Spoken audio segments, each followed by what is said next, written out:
નમસ્કાર મિત્રો, આજે આપણે એક ખૂબ જ મહત્વપૂર્ણ વિષય પર વાત કરવા જઈ રહ્યા છીએ. ઘણીવાર એવું થાય છે કે જ્યારે તમે પૂજા કરો છો, મંત્ર જાપ કરો છો અથવા ભગવાનનું સ્મરણ કરો છો, ત્યારે તમને બગાસા આવે છે, તમારી આંખોમાંથી આંસુ આવે છે, શરીરમાં કંપારી થાય છે અને અંદરથી એક અજાણી પરંતુ સુખદ લાગણી અનુભવો છો. આ સ્થિતિમાં તમને વધુ પૂજા કરવાનો મન થાય છે અને દેવતાઓ પ્રત્યે ભક્તિ અને પ્રેમ વધુ વધે છે. પરંતુ ઘણા લોકો ડરી જાય છે અને વિચારવા લાગે છે કે શું આ કોઈ નકારાત્મક શક્તિનો પ્રભાવ તો નથી? શું કોઈ ભૂત પ્રેતની અસર છે? શું બગાસું આવવું કે આંખોમાંથી આંસુ આવવું પૂજામાં અવરોધ છે?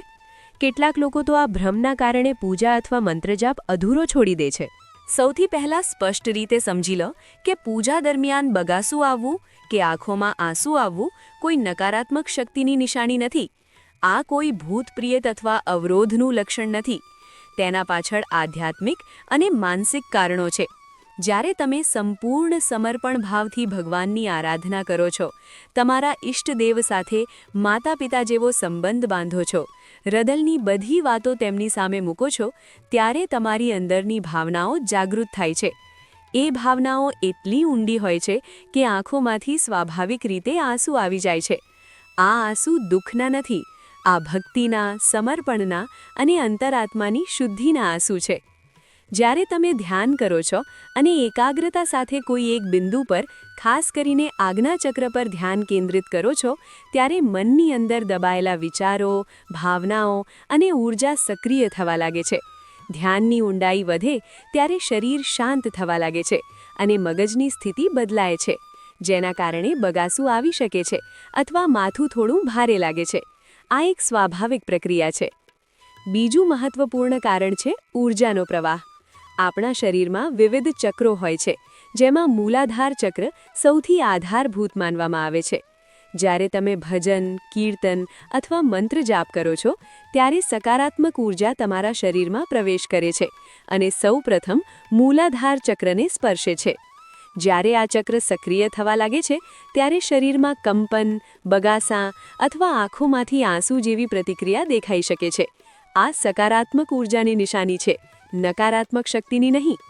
ઘણા લોકોએ જોયું હશે કે જ્યારે કોઈ ભક્ત પર દેવી દેવતાની સવારી આવે છે, ત્યારે પણ શરૂઆતમાં તેમને બગાસું આવે છે અથવા આંખોમાં આંસુ આવે છે. તેનું કારણ પણ ઊર્જાનો જ જાગૃત પ્રવાહ છે.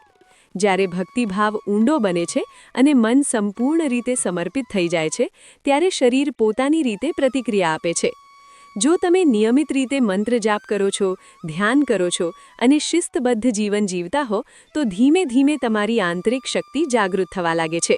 આવી સ્થિતિમાં બગાસું આવવું અથવા આંસુ આવવું એક અનુભૂતિ છે, જે બતાવે છે કે તમે અંદરથી શુદ્ધ બની રહ્યા છો અને ઊર્જાનો પ્રવાહ સકારાત્મક રીતે કાર્ય કરી રહ્યો છે. આથી મિત્રો, પૂજા દરમિયાન આવી અનુભૂતિ થાય તો ક્યારેય ડરશો નહીં અને પૂજા અધૂરી ન છોડશો. શ્રદ્ધા અને વિશ્વાસ સાથે આગળ વધો. જો મનમાં ભક્તિ છે અને હૃદયમાં સચ્ચાઈ છે, તો ભગવાનની કૃપા હંમેશા તમારી સાથે રહેશે. હું આશા રાખું છું કે હવે તમને સમજાયું હશે કે પૂજા દરમિયાન બગાસું કેમ આવે છે અને આંખોમાંથી આંસુ કેમ આવે છે. જો તમે અમારી ચેનલ પર પહેલીવાર આવ્યા હો, તો ચેનલને સબસ્ક્રાઇબ કરો, વિડિયો લાઇક કરો અને બેલ આઇકન દબાવો, જેથી ભક્તિ, ઉપાસના અને સાધના સંબંધિત દરેક માહિતી તમને સમયસર મળી રહે. બાબા ભોલેનાથની કૃપા હંમેશા તમારા અને તમારા પરિવાર પર બની રહે.